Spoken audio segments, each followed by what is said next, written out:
Hello student, welcome to my new video. आज का video class 12 के स्टूडेंटों के लिए बहुत ही ज़्यादा इंपॉर्टेंट है, क्योंकि आज के इस वीडियो में फिर से हम लेकर आ गए हैं क्लास 12 फिजिक्स का एक मोस्ट इंपॉर्टेंट टॉपिक, जो है संयुक्त सूक्ष्मदर्शी। तो संयुक्त सूक्ष्मदर्शी क्या होता है, इसका परिभाषा क्या होता है, इसका सिद्धांत क्या होता है, इसकी रेखा चित्र क्या होता है, इसकी आवर्धन क्षमता क्या होता है, पूरी तरीके से डिटेल में एक्सप्लेन करेंगे। मैं आपको बता दूं, ये आपके बोर्ड एग्जाम में 5 अंक में पूछे जाते हैं, 5 मार्क्स में ये आपके टॉपिक पूछा जाता है, ठीक है ना। तो इसको हम सॉल्व करने वाले हैं। मैं आपको 2 बातें कहूंगा। सबसे पहली बात है कि इसका एक और प्रकार होता है सरल सूक्ष्मदर्शी, जिसको हमने लगभग अभी 2 दिन पहले ही आपको मिला है, ठीक है ना, उसको हमने करा दिया है। दूसरी बात मैं ये आपसे कहूँगा कि बहुत सारे स्टूडेंट हैं जो मुझे पहली बार देख रहे होंगे, उनसे मैं कहना चाहूँगा कि आप खासकर वीडियो को अंत तक बने रहें, क्योंकि आप नहीं जानते कि मैं किस प्रकार पढ़ाता हूँ। जो मुझसे पढ़ते हैं उनको तो पता है कि उनको समझ में आ जाएंगे, ठीक है ना, पर आप नहीं जानते तो आप वीडियो को अंत तक देखिए, आपको समझ में आ जाएंगे, ठीक है ना। तो चलिए जी, देखिए यहाँ पे हमने लिख दिया किरण प्रकाशिकी एवं प्रकाशिकी यंत्र। इसका ये लेक्चर 6 है, मतलब 6ठा इंपॉर्टेंट टॉपिक है। यहाँ पे सब कुछ हमने लिखा हुआ है, थोड़ा सा मैं इसको छोटा कर ले रहा हूं, ठीक है ना। आपको दिखाई दे रहा होगा, इतना काफी है। मैंने छोटा इसलिए किया क्योंकि फिगर इसका बहुत ही कॉम्प्लिकेटेड है, इसलिए, ठीक है ना। देखिए यहां पे हमने लिखा है, सबसे पहले हम ये जान लेते हैं कि संयुक्त सूक्ष्मदर्शी क्या होता है जी। तो देखिए यहां पे हमने लिख दिया है, संयुक्त सूक्ष्मदर्शी होता है, ठीक है ना। ये एक मतलब सूक्ष्मदर्शी का ही प्रकार है। तो संयुक्त सूक्ष्मदर्शी कम फोकस दूरी वाले 2 उत्तल लेंस से मिलकर बना होता है। देखिए कुछ बेसिक बातें मैं पहले यहाँ पे लिख दे रहा हूँ। कम फोकस दूरी वाला, ठीक है ना, कम फोकस दूरी वाला 2 उत्तल लेंस से बना होता है, ठीक है ना। कम फोकस दूरी होगा और वो 2 उत्तल लेंसों से मिलकर बना होगा, ठीक है ना। और जिसके सहायता से हम कोई भी अति सूक्ष्म वस्तु है उसको हम स्पष्ट रूप से देख पाते हैं, ठीक है ना। कोई भी छोटा वस्तु है उसको हम स्पष्ट रूप से देख पाएंगे, ठीक है ना। और वही क्या कहलाएगा, संयुक्त सूक्ष्मदर्शी कहलाएगा। देखिए वही बात हमने यहाँ पे लिखा है, क्या लिखा है, संयुक्त सूक्ष्मदर्शी कम फोकस दूरी वाला 2 उत्तल लेंस से मिलकर बना होता है। वही बात हमने कहा ना कि संयुक्त सूक्ष्मदर्शी कम फोकस दूरी वाला 2 उत्तल लेंस से मिलकर बना होता है, जिसकी सहायता से अत्यंत छोटे वस्तुओं को देखते हैं, मतलब बहुत ही छोटे वस्तु को देखते हैं, ठीक है। परिभाषा आपको कंफर्म हो गया, क्लियर हो गया, आगे बढ़ेंगे जी। चलिए परिभाषा क्लियर हो गया, बहुत ही खुशी की बात है। अब दूसरा यहाँ पे हम जानेंगे कि इसका सिद्धांत क्या होता है। मैं आपको पहले ही आपको बता दूं, सिद्धांत कह सकते हैं, प्रतिबिंब का बनना कह सकते हैं, या एक और नाम से हम जानते हैं इसको संरचना भी बहुत सारे बुकों में दिया गया है, ठीक है। तो क्या इसका सिद्धांत होता है, यहाँ पे हमने लिखा हुआ है, थोड़ा सा बड़ा है, ये आपको याद नहीं होगा, बल्कि समझ जाएंगे आप, स्वयं अपने आप ही लिख लेंगे, इसलिए मैं कहूंगा समझने पे फोकस कीजिए, ठीक है ना। तो इसको हम आगे अभी आपको रेखा चित्र जब समझा देंगे तब आपको बताएंगे तो समझ में आएंगे। चलिए जी यहाँ पे एक हेडिंग हम डाल देते हैं। क्या हेडिंग हम डालेंगे, रेखा चित्र,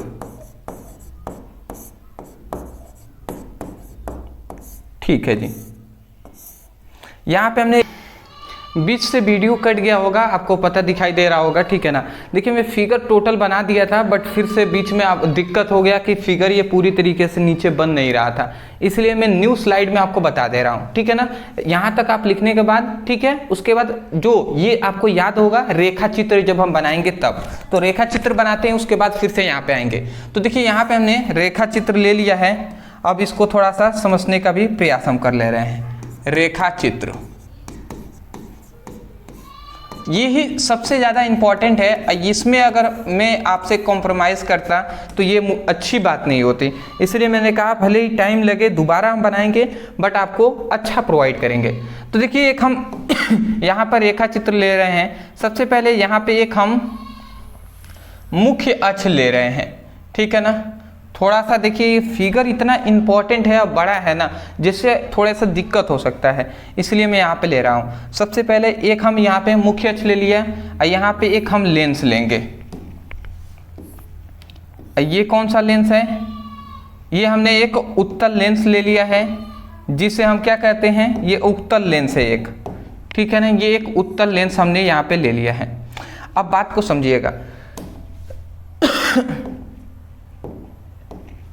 इसको थोड़ा सा और मैं बढ़ा दे रहा हूँ मुख्य अक्ष को। अब देखिए बात यहाँ पे ये है, ये एक उत्तल लेंस है जिसे हम अभिदृश्यक लेंस के नाम से भी जानते हैं, जिसका ये प्रकाशीय केंद्र O है। ठीक है, अब समझिएगा, यहाँ पे एक वस्तु है, यहाँ पे एक वस्तु है, ये एक वस्तु है।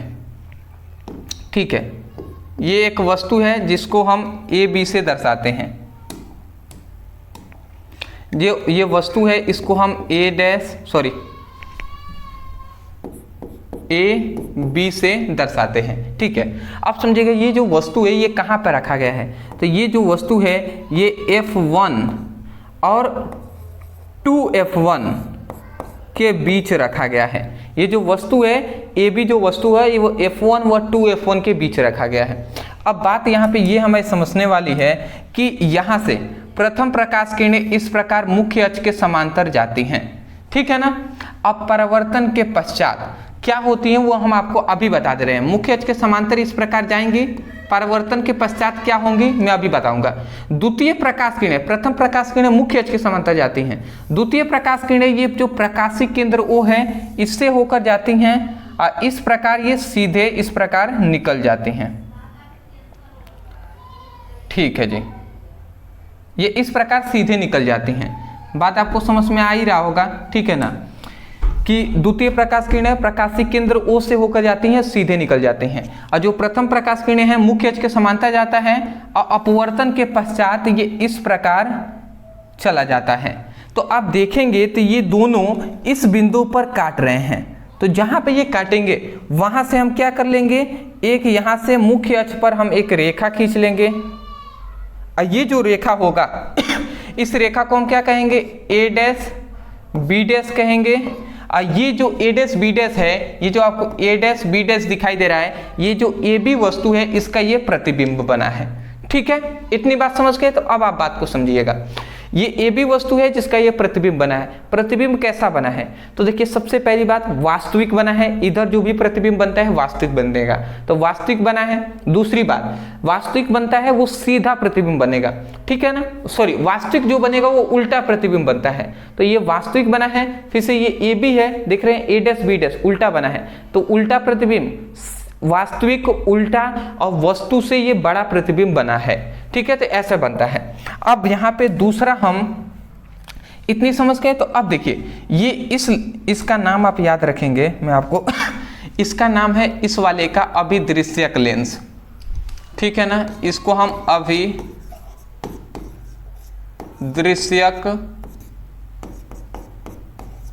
लेंस के नाम से जानते हैं। ठीक है जी, इसे हम अभिदृश्यक लेंस कहते हैं। और यहाँ पे एक और हम लेंस यहाँ पे ले रहे हैं, ठीक है ना, जिसे हम किस नाम से जानते हैं मैं आपको बता दे रहा हूँ।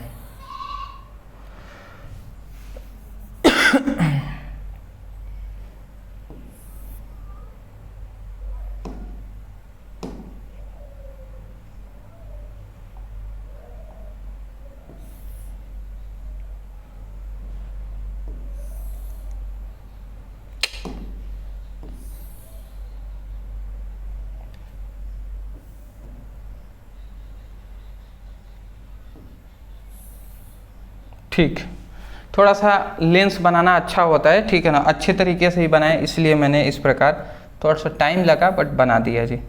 देखिए यहाँ पे एक और हमने लेंस ले लिया है, इसका नाम है नेत्रिका लेंस। ठीक है ना, नेत्रिका लेंस, जिसे हम E से प्रदर्शित करते हैं। जो अभिदृश्यक लेंस है उसके प्रकाशीय केंद्र को O से प्रदर्शित करते हैं। O से अभिदृश्यक, E से नेत्रिका लेंस, इस तरीके से मतलब पहचाना जाता है। अब देखिए यहाँ पे समझिएगा, इस वस्तु का ये प्रतिबिंब बना है, ये जो प्रतिबिंब है इस लेंस के लिए ये वस्तु का कार्य करेगा। ठीक है ना, देख रहे हैं ना, वस्तु का कार्य करेगा। देखिए थोड़ा सा अभी आपको दिक्कत हो रहा होगा, मैं समझ रहा हूँ। ठीक है ना, सोच रहे होंगे कि कितना समझना है, क्या समझना है। देखिए भैया 5 नंबर ऐसे ही नहीं मिलेंगे, ठीक है ना, हार्ड टॉपिक है, क्या कर सकते हैं, मैं तो हूँ कि पढ़ा रहा हूँ, आपको सिखाने का प्रयास कर रहा हूँ, ठीक है ना, जिससे आपको समझ में आ जाए, तो समझिएगा, ठीक है ना। इस तरीके से इतने आराम से कोई बताने वाला मुझे नहीं लगता है, ठीक है ना, बट फिर भी बहुत सारे टीचर हो भी सकते हैं, बट बहुत ही प्यार से आराम से हम समझाते हैं जी। अब बात को समझिएगा, ये नेत्रिका लेंस है, तो यहाँ से क्या होगा, देखिए यहाँ से क्या होगा, ये प्रकाश किरणें जाती हैं, इस प्रकार ये प्रकाश किरणें गई और इससे टकराएंगे। ये जो प्रकाश किरणें हैं लेंस से जब टकराती हैं, तो टकराने के पश्चात अपवर्तन के पश्चात इस प्रकार ये सीधे निकल जाती हैं, ठीक है जी, ये इस प्रकार सीधे निकल गई।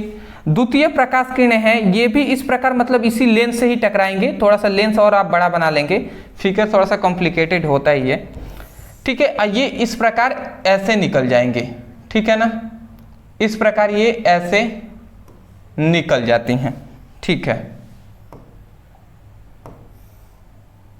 ये मुख्य अक्ष है, ठीक है, थोड़ा सा और एक्स्ट्रा हमने बढ़ा दिया।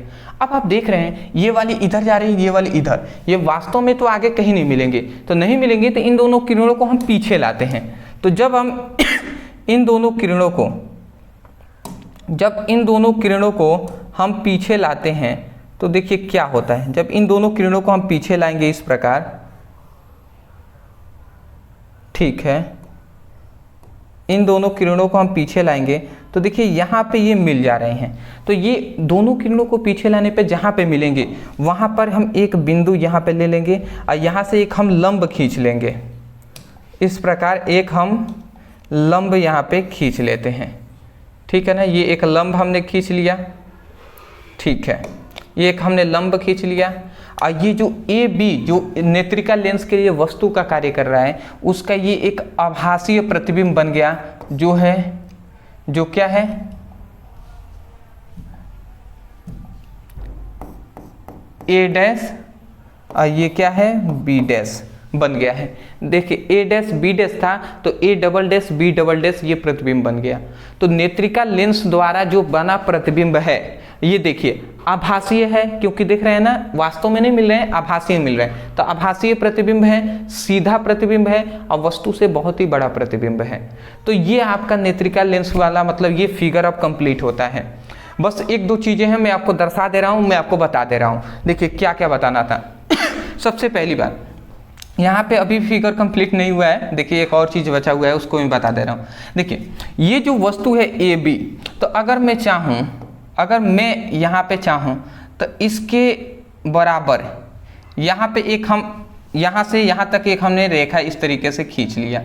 अब देखिए ये जो लाइन है वो इस वस्तु के बराबर है कि नहीं, तो ए बी जो वस्तु है हम कह सकते हैं, मान लेते हैं ये जो बिंदु है वो ए डबल डैश है और इसको हम सी मान लेते हैं। तो ए डबल डैश जो सी है वो ए बी के बराबर होगा, मतलब वस्तु के बराबर ही है ना।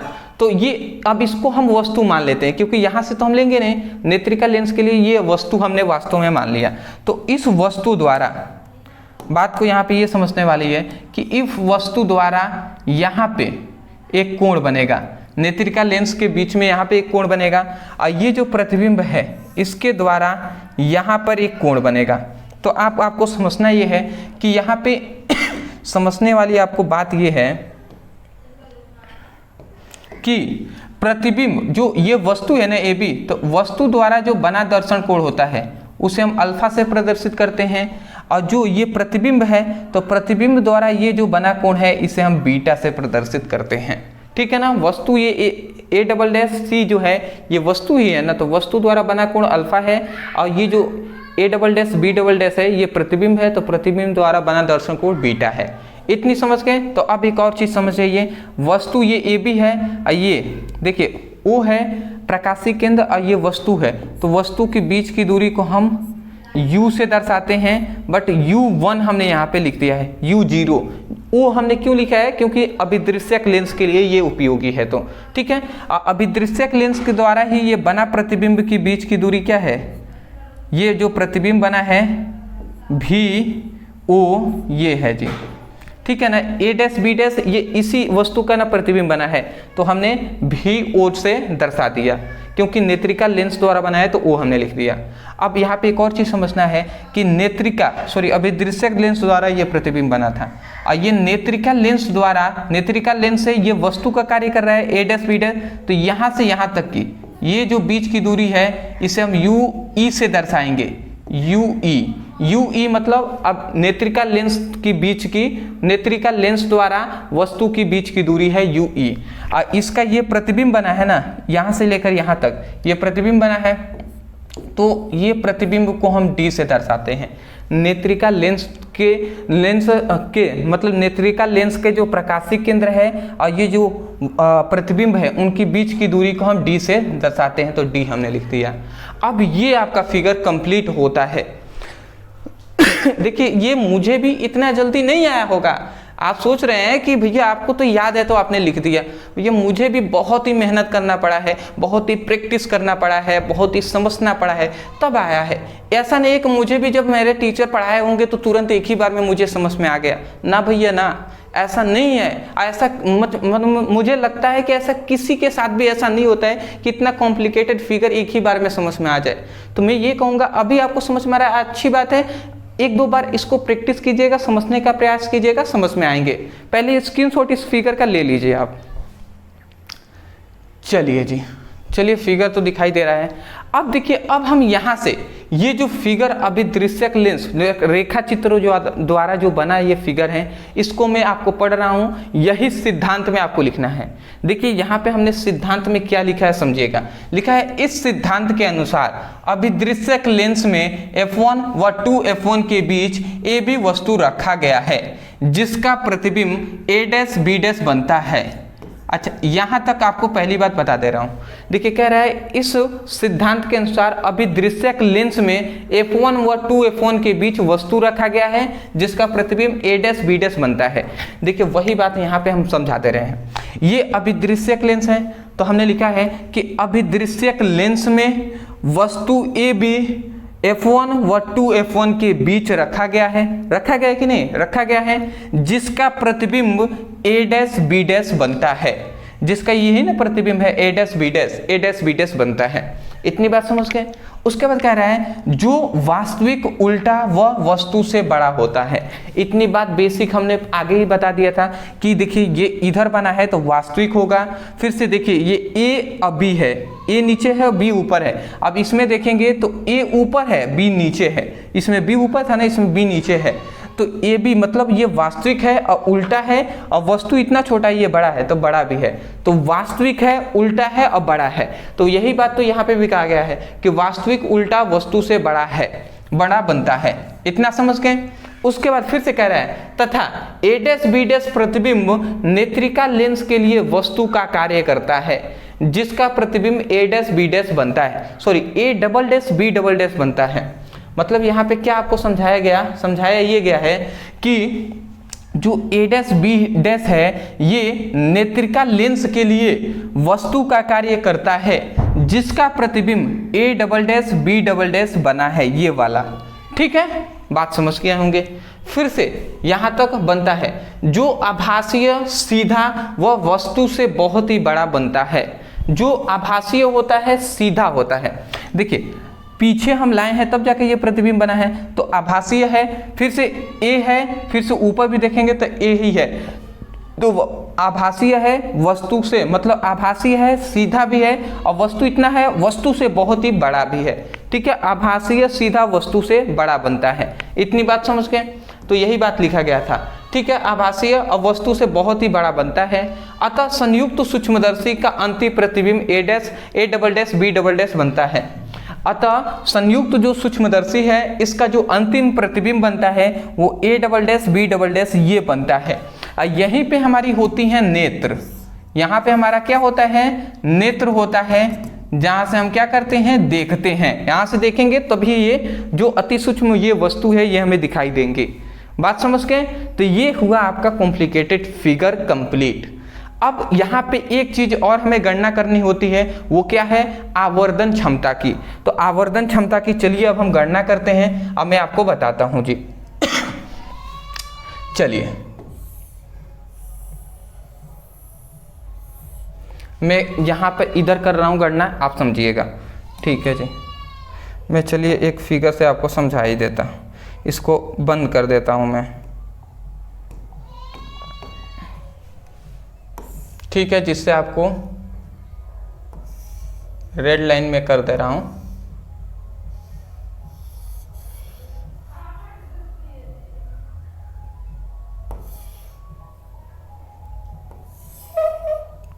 ठीक, इसको आप अंदर कर दिए, रेखा चित्र के अंदर ये आप फिगर बना देंगे, ठीक है ना। सिद्धांत आप समझ गए ना, ये वाला तो आप समझ गए, फिगर से ही टोटल हमें बात बताया है, तो ये आपको समझ में आ गया होगा, मैं आशा करता हूँ, ठीक है ना। एक दो बार अगर ना समझ में आए तो इसको पढ़ लीजिएगा, ये बनाने की आवश्यकता नहीं है, ठीक है ना। ये फिगर बनाया था हमने बाद में, तो वो बीच से कट गया होगा, आपको दिखाई भी नहीं दिया होगा। ये आपका कॉम्प्लिकेटेड फिगर है। अब यहाँ पे अंतिम में फिर से हम लिखेंगे आवर्धन क्षमता, ठीक है जी।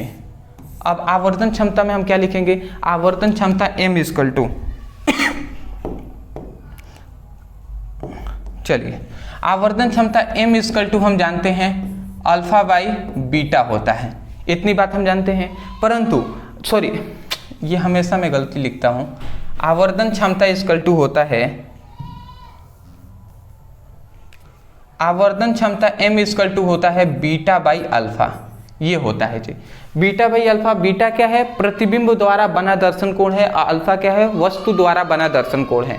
अब समझिएगा, ये जो दर्शन कोण है ये अत्यंत जब छोटे होते हैं तो उस समय पर जो हम यहाँ पे ये जो m equal to beta by alpha लिखा हुआ है उसको हम लिख सकते हैं m equal to 10 beta by 10 alpha, ये हम लिख सकते हैं, ठीक है ना। क्यों, जब ये दोनों कोण अत्यंत छोटे होते हैं तो उस समय पे बीटा को 10 बीटा लिख सकते हैं, अल्फा को 10 अल्फा लिख सकते हैं, इतनी बात समझ गए। अब एक और बेसिक बात है, आपको पता होगा टेन थीटा बराबर क्या होता है, टेन थीटा बराबर होता है लंब बटे आधार, ये बात आपको पता है। तो लंब, आप समझिएगा, टेन बीटा, बीटा क्या है, प्रतिबिंब है, क्या है, प्रतिबिंब, तो प्रतिबिंब मतलब प्रतिबिंब के बीच की दूरी, आप समझिएगा यहाँ पे बीटा, यही है ना बीटा जी, यहाँ पे बीटा ये कौन है, तो यहाँ पे देखेंगे प्रतिबिंब कौन है, तो प्रतिबिंब है A dash, A double dash, B double dash, यही प्रतिबिंब है। तो समझने वाली बात ये है कि ये त्रिभुज कौन बन रहा है, देखिए A double dash, B double dash और ई, यहाँ पे ये वाला प्रतिबिंब बड़ा वाला बन रहा है। तो इसमें अगर देखें तो ये टोटल ये कोण है बीटा, तो अगर इसमें हम लंब कोई पूछे तो लंब क्या कहेंगे, A double dash B double dash, ये लंब है, आधार क्या कहेंगे, ई और ए डबल डैश, ये आधार है, यही ना कहेंगे जी। तो वही बात टेन बीटा में हम क्या लेंगे, टेन बीटा बराबर लंब बटे आधार होता है, तो लंब लेंगे A double dash B double dash, आधार ई ए डबल डैश लेंगे। तो हम यहाँ पे लिखेंगे फिर से कि m इक्वल टू क्या लिखेंगे, टेन बीटा बराबर हम जानते हैं, क्या हम जानते हैं, टेन बीटा बराबर होता है लंब, तो लंब क्या हो जाएगा, A double dash B double dash, तो A double dash B double dash, ठीक है। और उसके बाद ये टेन बीटा हो गया, टेन अल्फा, अब टेन अल्फा से हम समझेंगे, टेन अल्फा ये है, तो टेन अल्फा का यहाँ पे कोण बन रहा है ए डबल डैश सी और ओ ई, ये एक कोण बन रहा है, ठीक है ना, वस्तु द्वारा हम बता रहे हैं, तो वस्तु द्वारा जो बना दर्शन कोण है अल्फा वही है ए डबल डैश सी और ई है। तो यहाँ पे अगर हम लंब देखें तो लंब क्या है, ए डबल डैश सी, ये लंब हो जाएगा, आधार क्या हो जाएगा, ई और ए डबल डैश ये हो जाएगा। तो लंब हम पहले लिखेंगे, लंब ए डबल डैश सी है, तो हम क्या लिखेंगे, A double dash by C, A double dash C हमने लिख दिया, सॉरी कहाँ लिख दिया, ए डबल डैश सी लिख दिया, और नीचे हम फिर से क्या लिखेंगे, ये तो हो गया लंब, आधार क्या हो जाएगा, ई और ए double dash, E A double dash लिख दिया, और यहाँ पे हम लिख देंगे m। तो m इक्वल टू देखिए टेन बीटा बराबर हमने लिखा है ये बहुत दिक्कत है, देखिए ये थोड़ा सा हमने मिस्टेक यहाँ पे किया हुआ है, सॉरी चाहता हूँ, माफ़ी चाहता हूँ मैं, ठीक है ना। यहाँ पे थोड़ा सा दिमाग डिस्टर्ब हो जाता है जब बड़ा वाला क्वेश्चन होता है, देखिए टेन बीटा बराबर होता है लंब बटे आधार। लंब क्या है, A double dash B double dash, ये टेन बीटा बराबर लंब A double dash B double dash है। तो हम यहाँ पे लिखेंगे A double dash B double dash, अब बटे, अब इसका आधार क्या है, ए डबल डैश, तो हम लिख देंगे ई ए डबल डैश, ये हमारा मेन बटा हो जाएगा। फिर से अब देखिए यहाँ पे अल्फा हो गया, तो ये अल्फा का देखिए अल्फा ये है, तो वस्तु का लंब क्या है, ए डबल डैश सी, ये वस्तु की मतलब ये लंब है, आधार क्या हो जाएगा ई ए डबल डैश। तो पहले हम लिखेंगे लंब क्या है, ए डबल डैश सी है, तो हम ए डबल डैश सी लिखते हैं, ए डबल डैश सी लिख देते हैं। अब बाई क्या हो जाएगा, ई ए डबल डैश हो जाएगा, ई ए डबल डैश हो जाएगा। इतनी बात आप समझ गए, ठीक है ना। ये बेसिक है, केवल बीटा के लिए हमने ये चुन लिया है, अल्फा के लिए ये हमने ले लिया है। अब आप यहाँ पे एक चीज़ कॉमन दिख रहे होंगे, ई ए डबल डैश है, ई ए डबल डैश है, ये दोनों कैंसिल हो गए। तो अब यहाँ पे बचा क्या, बचा है A double dash B double dash अब by A double dash C, ये हमने लिख दिया जी। अब देखिए यहाँ तक हमारा काम कंप्लीट हो गया। तो अब यहाँ पे हमें समझने वाली बात ये है कि A double dash B double dash है, ठीक है ना। यहाँ तक जब हमारा काम कंप्लीट होता है तो अब समझिएगा, यहाँ पे एक चीज़ हमें बात पता चल रहा है कि क्या हमें पता चल रहा है कि जो ए डबल डैश सी है, इसको मैं मिटा दे रहा हूँ, ए डबल डैश जो ये सी दिखाई दे रहा है वो ए बी के बराबर है, ए बी के बराबर है, ठीक है ना। कैसे, जो ए डबल डैश सी है वो ए बी के बराबर है कि नहीं, कैसे तो मैं बता रहा हूँ। ए डबल डैश सी यही वाला है ना, तो ए डबल डैश जो सी है वो ए बी के बराबर है कि नहीं, ए बी के बराबर है ना, तो वही हमने लिख दिया ए डबल डैश सी है वो ए बी के बराबर है। अब समझिएगा, तो अगर हम ए डबल डैश सी के जगह पर ए बी लिख सकते हैं, बिल्कुल लिख सकते हैं, तो वही हम यहाँ पे लिखेंगे। तो यहाँ पे हम क्या लिखेंगे, M equal to A double dash B double dash, A double dash C के जगह पर ए बी लिख दे रहे हैं, तो ए भी हमने यहाँ पे लिख दिया जी, ठीक है। इतना समझ गए। अब देखिए, अब इसको, अब देखिए अगर मैं चाहूँ तो इसी को क्या लिख सकता हूँ, इसको बताइए, मैं ये लिख सकता हूँ कि नहीं, आपको ये बताना है। बताइए, मैं अगर चाहूँ तो इस वाले पोजीशन को क्या मैं ये लिख सकता हूँ कि m equal to A dash B dash by A B into A double dash B double dash by A dash B dash. बताइए, इस वाले पोजीशन को क्या हम इस प्रकार लिख सकते हैं। बहुत सारे स्टूडेंट कहेंगे भैया कैसे लिख दिया आपने, कैसे, तो मैं आपको बता दे रहा हूँ स्पष्ट रूप से। देखिए कैसे हमने लिखा है, हमने क्या किया है, कुछ भी किया नहीं है, हमने ये दोनों है तो इसमें ऊपर और नीचे, देखिए हमने क्या किया है, ऊपर भी A double dash B double dash से और नीचे भी ए डैश बी डैश से और नीचे भी ए डैश बी डैश से गुणा और भाग करा दिया। मतलब A double dash B double dash से गुणा भाग हमने करा दिया है, ठीक है ना। देखिए अभी हम इस प्रकार तो करा ही सकते हैं ना, क्योंकि अभी हम चाहें तो इससे ये दोनों काट देंगे तो फिर से यही आ जाएंगे, ठीक है। तो जब हमने ऐसा कराया है तो इससे क्या मिला, ये चला गया है ऊपर, तो देखिए सबसे पहले इसमें ये गुणा होगा, ये देखिए ये अगर इसमें गुणा होगा तो A double dash B double dash है, ये अगर गुणा कराएगा तो A double dash B double dash और ए डैश बी डैश हो जाएगा, A double dash B double dash हो जाएगा, ठीक है ना। मतलब समझ रहे हैं, इस वाले को इसमें गुणा कराया है, ऊपर नीचे हम कर सकते हैं, उससे कोई दिक्कत नहीं है। 3 गुणे 2 लिख, 2 गुणे 3 लिखे या 3 गुणे 2 लिखे, दोनों बात एक ही है, 2 3 6 या 3 दूना 6, तो वही बात है। तो इस ए बी को हमने इसके ऊपर लिख दिया है, ए बी के ऊपर, ठीक है। अब समझिएगा, ये ए डैश बी डैश है तो इसके नीचे हमने ए बी लिख दिया है।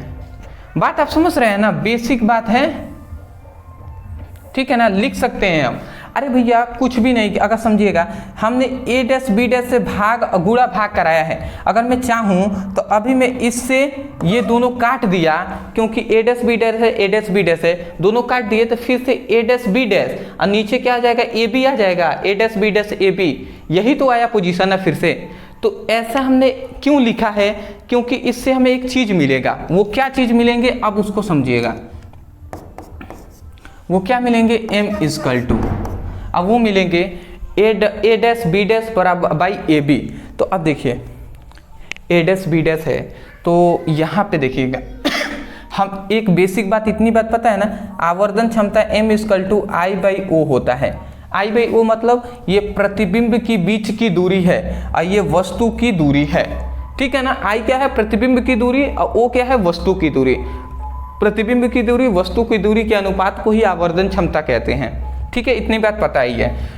तो अब देखिएगा ये आई मतलब देखिए ए डैश बी डैश है, तो देखिए ये ए डैश बी डैश है, समझिएगा ए डैश बी डैश ये क्या है, इस वस्तु का ये प्रतिबिंब है ना, प्रतिबिंब है, तो प्रतिबिंब देखिए ऊपर है। और ये ए बी क्या है, ए बी है ये वस्तु। तो देखिए हमने कह दिया कि प्रतिबिंब की जो लंबाई होती है, जो ए डैश बी डैश ये प्रतिबिंब की लंबाई है, और ए बी क्या है, ये वस्तु की लंबाई है।